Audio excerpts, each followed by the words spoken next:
those normal body sensations where the brain is interpreting them as immense dysregulation. And when I say interpreting, I mean triggering real pain.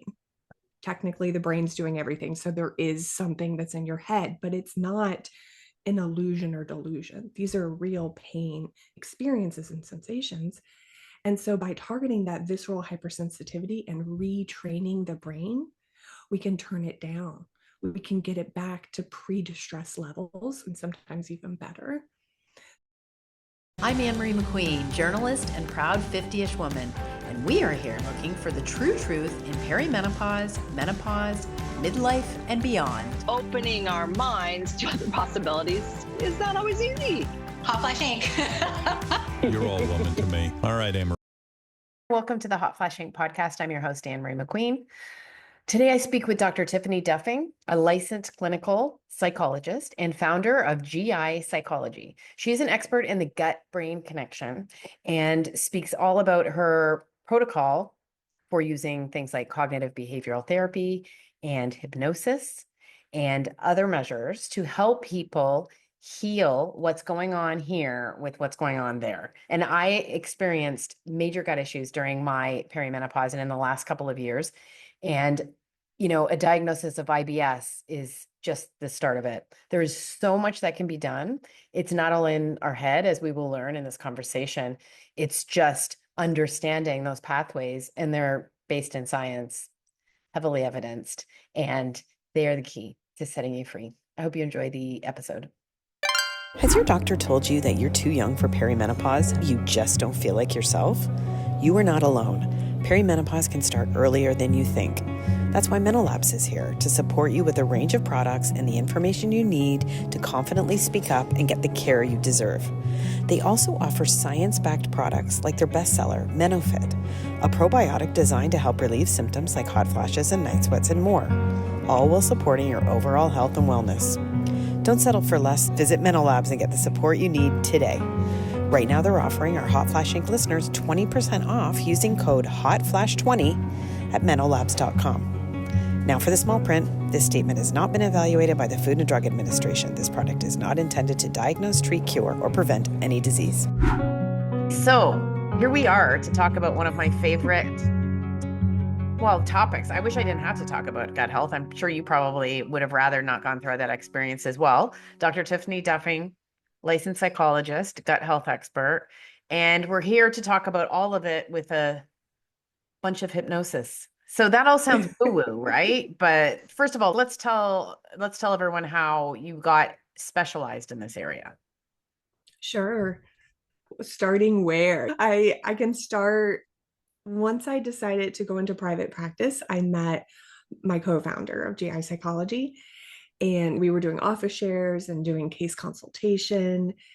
And he's a few years senior in his career, so it was helpful to hear his stories, and he was working with more physical health distress. And he started talking about clinical hypnosis. And a little bit of that backstory, I'm a natural skeptic. If you don't show me the data, I'm going to look at you, okay? Right. And then I'm going to go collect some information. And so that was definitely happening in our consultations. Allie was talking about these great cases where hypnosis was super effective, mind-blowingly powerful, and surprisingly quick. And I thought I started to question.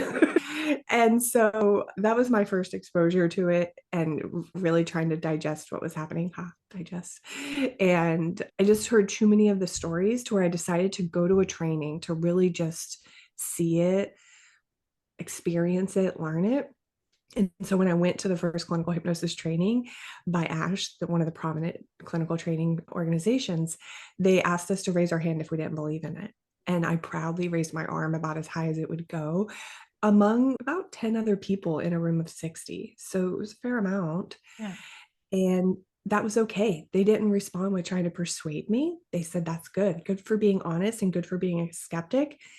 We're going to go over the history. We're going to go over the science, and we're going to facilitate exercises for you to experience it. And the first exercise, I think I was too guarded. I have that mindset, little type A, where you're not going to do that to me. I'm in control of my body. And that was true. Once I recognized that I could be in control of my body and allow the experience at the same time, I am not exaggerating when I tell you that I had a moment where my head and my body were disconnected in a group exercise. And that was the moment where I was like, oh, this is powerful. This is so real. Wait, they were disconnected? Yeah, so I'm in a trance and Oh, I see. he's facilitating a hypnotic exercise. And I was just so deeply in that trance and relaxed and floaty mind that they felt disconnected. Yeah, you left your Yeah. body. You were like, Yep. we're in another realm. But It was you pretty you phenomenal. had gut issues. You have had gut issues. Correct. Okay. Yes. So my son was born in 2017, and that there were a variety of layers to that with delivery that did result in physical complications. I had also been on a mild antibiotic for inflammation and rosacea prior to pregnancy. I'm positive that had an impact too. So here we've got these multiple, realms converging, and yeah, developed IBS. And my experience was similar to many of our patients, where it took a while for me to realize what it was. We just get on with things, right? Yep. If you want to know, Tiffany, it took me probably a full 20 years. So don't, I lived with Mm, IBS and I'd raise it from time to time with doctors and they'd say, there's nothing you can really do, and so it didn't take you that long. yeah, okay, relatively, yes. Thank you. It's such a sad scenario that too many people have to experience it year after year. And even if it's generational with multiple family members, you just grow up thinking gut pain and distress is normal, part of life. I mean, that was also part of my story. I saw my mom with this tremendous bloating after Yeah. she'd eat, and she just normalized it. She never got treatment. She never had good healthcare access. And so she suffered her whole life until she died. And I don't, at the time that we launched GI psychology, I can't say that she was my main inspirational point. That would be a stretch. However, I recognized that subconsciously that had to have played a role, seeing how much pain she was in. Yeah. And so yeah, I'm glad to see that we're bringing awareness so people don't have to go 20 years. Okay. Or lifetimes. So yeah. So I mean, I covered health and wellness too. It's insane to me how the other thing is you're not just gastrointestinally distressed. You're tired. You're very, very tired. Your mind is not good. You Mhm. experience like anxiety, depression. You experience a whole bunch of things that you don't understand are linked, right? Mhm. That Yeah. hopelessness starts to take over, Yeah. where the defeat. And if you think about that mentality, when someone feels defeated, of course it impacts every layer of their existence. Yeah. Sleep, mood, activities, nutrition, everything. Okay. So let's just do perimenopause and menopause before we get into the gut brain connection. This Okay. is a very understudied part of perimenopause and menopause are the gut issues and linked to the many symptoms. I think one of the first studies went to the Menopause Society meeting a couple of years ago. I don't think there's very many specific gut studies. And once resolved a lot of my issues, I realized how many perimenopause symptoms were gut issues worsening and worsening. So can you just speak to me about Mhm. this time of life and what happens to us? Yeah. Well, in this time of life, but also the other times when there's the changes in hormones, there's all these layers of impact, whether it's gut motility, the fluctuations of hormones impacting soft muscle tissue. So there's such immense ways. It's hard. We could go down tons of different tracks with this. But I think the key ones that I can highlight are dietary changes or nutrient absorption can happen with these hormonal fluctuations. Then we have stress variability, as well as sleep quality and duration can be impacted. And I highlight each of these, but recognize every one I list is most often a bi-directional relationship. So when one changes, the other does too. And then wait a minute, when the second one does, it loops back and makes the first worse. Yeah. So then we have the sleep changes. If there's difficulty with fatigue, and sleep quality, then motivation or even physical capability for regular exercise can change, physical activity can change. And then there's the different ways that we change our behaviors. So if we're tired, if we're not feeling encouraged or healthy, if we're experiencing the gut motility challenge, so that resulting in cramping, bloating, constipation, or diarrhea, right? Each of these layers are then going to impact our behaviors. Are we events with our friends and family? Are we having a hard time feeling that sense of mastery at work, that sense of belonging or connection? So when it ties back to, when it involves the behaviors have an immense possibility of creating that cyclic effect where everything snowballs and gets worse and worse and worse. Yeah. And that's in perimenopause, menopause, at any stage of our existence. Yeah. When there's these changes, there's so many different layers that there's this potential for so much more grand impact. Yeah, for sure. Hormones are, have an impact. But I remember when I moved overseas from Canada to Abu Dhabi and my IBS was out of control. I would have told you I felt stressed out and it was overwhelming, much more so than I thought. But I remember it was the first time I saw a homeopath and I got a lot of help there. But I do remember that because it's like, dude, you moved continents by yourself. Like, of course it's kicked Yeah. up that much. So, okay, can you just talk about the gut brain connection and this loop we hear Absolutely. about and how it plays out? Yeah. So the gut brain connection most often talked about is the enteric nervous system, the connection between the central nervous system and the enteric nervous system, the gut and the brain. But I'll even back up another step. There's a variety of ways that the brain and the gut connect. The vagus nerve, that being the most direct pathway between the brainstem and the abdomen, right? So then there's this bidirectional communication for gut sensations, gut motility, all through the neural pathways that are happening there. And even when I go back to the enteric nervous system, that being, oftentimes people talk about it being the second brain. And the reason that it's referenced is there's 100 million neurons in our enteric nervous system. That's similar to the spinal cord, from my understanding. I'm not a neuroscientist, but just learning about these areas, when I think about how many neurons are in that area, there's no way we can minimize this. Right? There's absolutely no way. These systems are very much connected and communicating on immense levels. Interestingly, though, with the enteric nervous system, with the gut, it operates semi-independently. So it can originate messages in the gut without the brain's control or influence or prompting. That's the other reason why we call it the second brain. Right. And so I'll come back to the enteric nervous system, and because there's some interesting layers that can amplify that experience. But then in addition to the vagus nerve and the enteric nervous system, then you have the bloodstream that also helps the brain and the gut communicate. So for example, when the gut lining is weakened, people referencing the leaky gut, when that barrier is compromised, the wrong elements can go from inside the intestines, the gut, into the blood, which means they're traveling through and to the brain.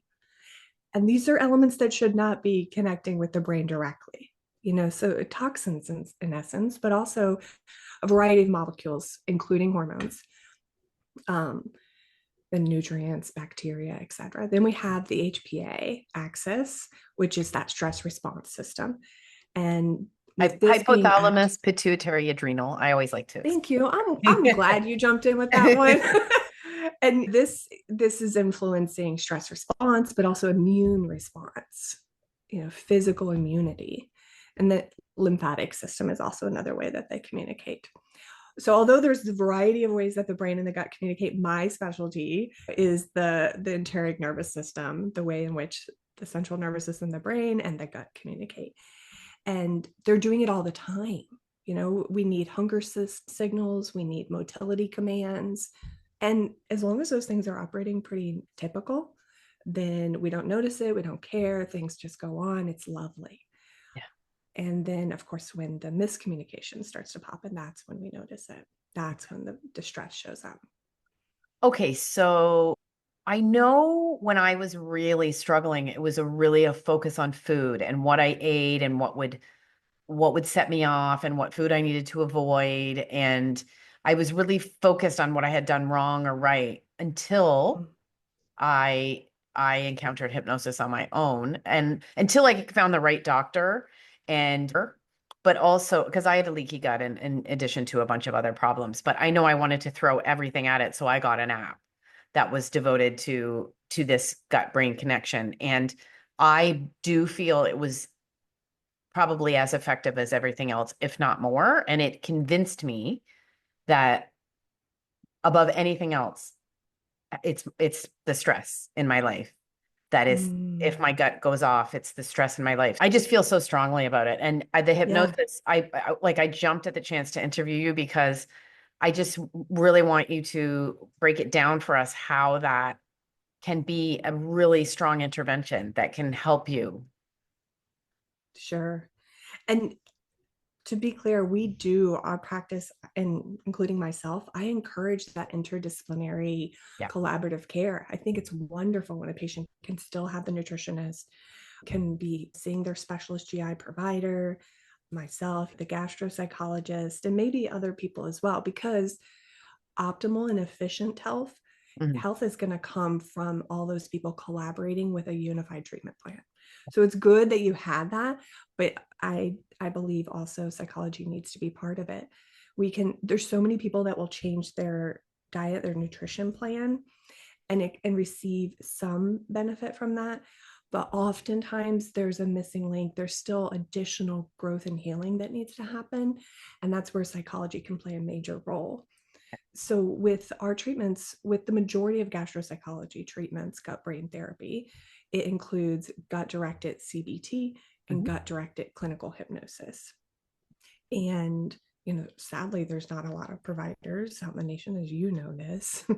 And so there are additional self-pacing apps that can be useful. Regardless of the modality of how you get it, when there's a individually directed clinical hypnosis, gut directed clinical hypnosis plan, it can target that visceral hypersensitivity that's likely developed. That those normal body sensations where the brain is interpreting them as immense dysregulation. And when I say interpreting, I mean triggering real pain. Right? I'm not saying that myth and stigma of it's in your head. Technically, the brain's doing everything, so there is something that's in your head, but it's not an illusion or delusion. These are real pain experiences and sensations. And so by targeting that visceral hypersensitivity and retraining the brain, we can turn it down. We can get it back to pre-distress levels, and sometimes even better. Then there's my mouth drops too when I see it in my patients, and when I felt it, it's mind-blowing. Then there's also the hypersensitivity, and then there's hypervigilance. And if you think about the way the body's intended to self-preserve, hypervigilance makes a lot of sense. When we've experienced something, either real or perceived danger, our body becomes conditioned to chronically seek out and scan for threats. And this can be through physical traumas. This can be through emotional traumas. And in the case of the gut, it can be when sensations have produced severe discomfort or pain, the body becomes conditioned to look for those little warning signs. And so we scan, scan, scan. Well, when you think about that, when the body's chronically scanning for threats and sensations, and then has been rewired to experience normal sensations as severe threats, we have a really dangerous storm of, like you were saying, anxiety, sometimes depression, withdrawal from life and family, big things. And so with clinical hypnosis, we're also able to target that hypervigilance by retraining the body and the brain to not see the smoke alarm as a true fire, to retrain it that these sensations are safe. And we can do that through in-session clinical hypnosis exercises, but we also do it by recording some of those exercises and having patients practice them in between sessions. Because really it comes back to that consistent repetition to retrain the body. You can have profound growth and retraining in one session, but there's also this really important, consistent and kind of build up of practicing it on your own. How long do you think it does it usually take? It does vary. I've had a few patients after a couple sessions and they're in remission. That's not the norm. The majority of patients, for example, with IBS will meet with us and successfully reach their treatment goals by the 11th session. Wow. And that includes people that have been experiencing it for years or decades. There are cases when there's so many different levels, physical traumas, maybe there's a OCD mental health diagnosis. And in those cases, we have to develop a more robust treatment plan. So it takes a little longer. How does this hypervigilance, all of this come about? Because we hear of trauma, we hear of adverse childhood experiences, we know we go through things in our life. How does this actually form? I bet there's so many ways to answer that. And my reaction is that the body is built to preserve itself. So if if you even think about the HPA axis, I helped write a book chapter, 10, 15 years ago on this, of how chronic stress can actually change the way our body physically looks, our brain physically looks, but it also changes the way we automatically respond to danger. And that's helpful. We want our body changing to situations and experiences. That's evolution. That helps us adapt. Sometimes, though, our brain's a little bit too effective at this and gets a few steps ahead when it's perceiving a danger, when it's not a real physical danger. And that's what's happening with the gut hypervigilance. It really wants to create comfort and peace for you.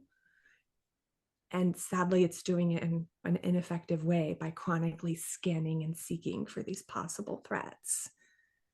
And even when we look at individuals who don't have clinical anxiety, but are more, there's a few different examples, but let's take someone that kind of identifies as a perfectionist, someone who's super high achieving, go, go, go. They have a certain level of hypervigilance too, don't they? Like they're chronically scanning for opportunities, ways to get support or get nurturing, get ahead, optimize their life and schedule. In that case, hypervigilance was helpful, but then at some point it went and was unhelpful. It was too rigid, too extreme, too much of that all or nothing.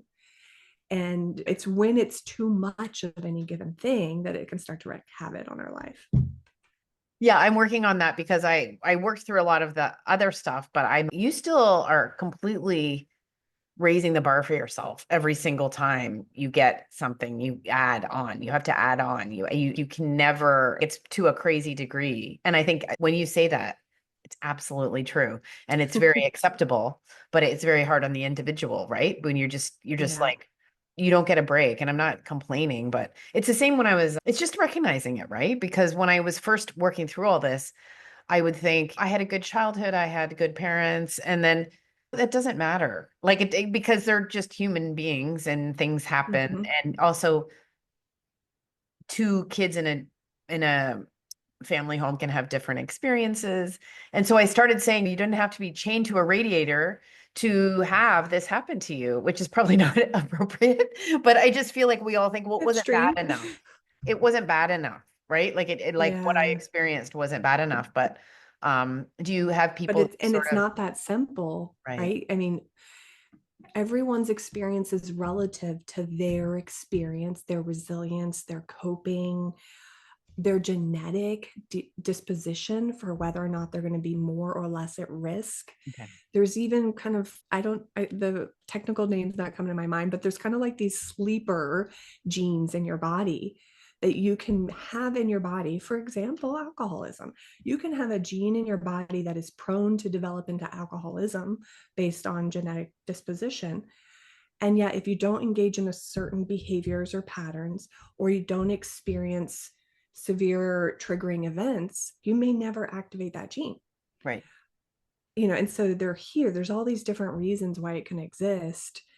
And going back a few moments, that overachiever element, one of the things that I'll bring into my interventions is something called acceptance and commitment therapy, or ACT.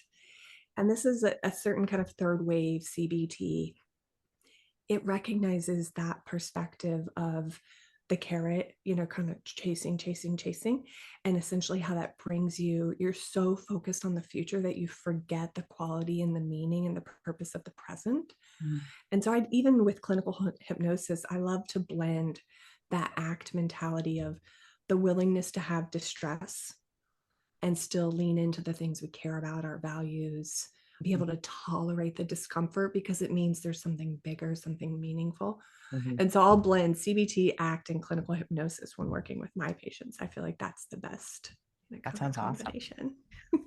Well, where does talk therapy fit into all this? Because I had talk therapy for 4 years and it didn't really do anything other than teach me some terms and give me an outlet to talk during, but like, I don't Yeah. ever feel like I moved forward. It's important that therapists are using and patients have access to evidence-based treatments. And when that word's used, it means that there's scientific support, strong scientific support, that those treatments give you better outcomes than just a placebo or just behavior as usual. So talk therapy, I've heard, can be helpful for scenarios where people need to feel a sense of connection, a sense of someone's listening to them, especially when they're not getting that in their normal system or family. So there can be value to it. I think that it's probably something that should happen outside the therapeutic relationship, because I think as clinicians, our goal is to use the treatments that have been shown to be most helpful. Right. Sure, there's some benefit to talk therapy, but is it most helpful? I don't think so. It doesn't mean that I'm not empathically listening to my patient. Of course I am. I'm letting them talk, but I'm doing it with this multiple leveled and directional plan in my mind about where we're going and what skills they're using. It's not just shooting the breeze and listening, It's got a and real, venting and leaving. it's got a real aimless element and it kind of can feel indulgent after a while. And I lost my father last year and I had some issues and I just need support and I need someone I pay that can listen to me talk and be sympathetic. And it was so great. 4 months I was out, I'm done with it. And sometimes I know people who've been doing therapy for a long time. Are you getting anywhere? But I sound judgmental and I don't want to sound that way. Well, just as a patient, I would encourage every patient to understand, what does their treatment plan look like? What are the specific goals that you have collaboratively set with your therapist? And if you have that, that's a great starting point. I think that gives you a good first impression of that it's going to be goal directed. It's really changed because it was always therapy, just sort of this open-ended, you need therapy, but it's just become I love the focus on it. So how do you feel about hypnosis and some of the other issues in perimenopause? Have you seen improvements in other symptoms, if any crossover with people who were using it for the gut? Give me an example of which ones. Well, I know that hypnosis has been studied a little bit with perimenopause. Hot flashes hot flashes. I guess that would be the most That's obvious. the only one I'm familiar with. Yeah, so I'm glad you're picking that one. So Gary Elkins has done a lot of research in affiliation with Baylor University. And there's a lovely app, Evia, and it's scientifically supported, self-directed hypnosis exercises that can positively influence hot flashes. It's phenomenal. And I have experience with helping individuals who will experience like the hot chest or rosy cheeks in relation to anxiety, and hypnosis has helped that. If you can help a body feel hot or cold strictly through a hypnotic exercise, which that happens, by the way, I'm not just making that up, like that's a routine thing that therapists can help people achieve, makes sense that we could use it for hot flashes. I love it. I love that they, not only studied it, but then put it into a user-friendly tool. So hypnosis still has this kind of woo-woo connotation. I think a lot of us had that hypnotist come through our university and he made people cluck like a chicken and embarrass them. Yeah. And there are celebrity hypnotists, but how would you talk to someone who's concerned about that aspect of it? I'm glad you are being skeptical. That is a great self-preserving, response. Good. Ask questions. Good. And there's a difference between that entertainment hypnosis, a layperson hypnotic training that they may have taken, and clinical hypnosis. Clinical hypnosis is the trainings are offered by these long-standing reputable organizations that only provide their training to licensed providers. So there is a very big distinction even from the training stance. But also entertainers are trying to achieve entertainment. So I don't know all the realm of which goes on at these shows. What I do know is if you're up on stage quacking like a chicken because you're in a hypnotic trance, then you would have thought that was fun to do in the first place, because you're not going to do anything you wouldn't normally do in a hypnotic trance. You are fully in control of your body and your mind. You can decide when to stop it. And so we use hypnotic experiences. I actually always teach my patients how to engage it for themselves, self-hypnosis. And I think that's where the real opportunity for life-changing behaviors and routines is.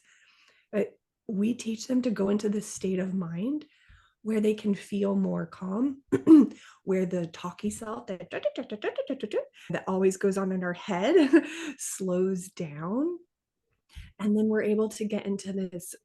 It essentially changes the different activities in different parts of the brain where there's a stronger mind-body connection and there's better receptiveness to positive suggestions.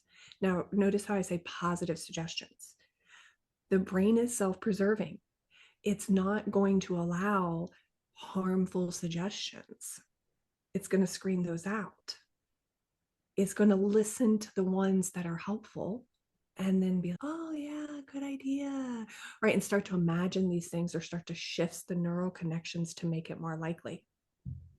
So first of all, how do you hypnotize yourself? You don't have to explain us the whole procedure, but how do you do that?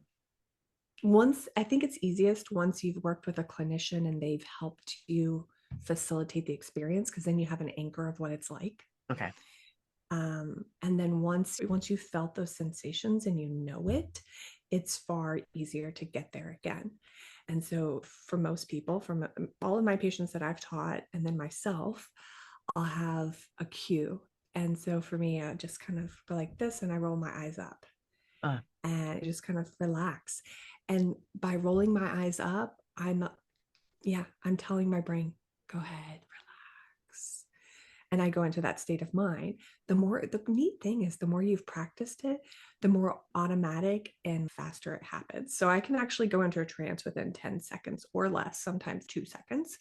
And I don't even need to roll my eyes anymore. I can just kind of stare at a spot on the wall and boom. But I've done it many times. Once I started to feel the powerful effects and saw how wonderful it was, I kind of jumped off the cliff, and mentally I decided to use hypnosis instead of anesthesia and a wrist surgery. And that felt wild to make that decision. But it was one of those things like, I need to practice what I'm preaching. I can't say how awesome this is and not be willing to do it. That is, wow. That is some proof in the pudding right there. That is, yeah. Yeah. You can tell people that and cut off a lot of skepticism. Okay. So guidance for getting involved in this, if people are remote, they're not near you, and any cautions. Yeah. The cautions that come to mind are just be aware of the credentials of the providers you're seeking. So if you're interested in clinical hypnosis, find someone who's trained in clinical hypnosis as a licensed provider. It's easy to Google and find someone who's not a clinician. And I don't know enough about that realm to encourage that. In fact, I would encourage licensed clinicians. And so no real cautions there. To access it, there's a few different options. There's the self-help apps, like you mentioned earlier, Nerva. And then GI Psychology, the organization I co-founded, we're actually national. So we offer it through telehealth at every state in our country. And that was the goal, to increase awareness and access. This is so powerful. How can we keep it to ourselves? So we just decided to jump in and change the scene. That is so important. That is such important work you're doing. I'm so happy to talk to you about it. Also, you're very relaxing to talk to. So I can't, your patients are very lucky. I feel calm.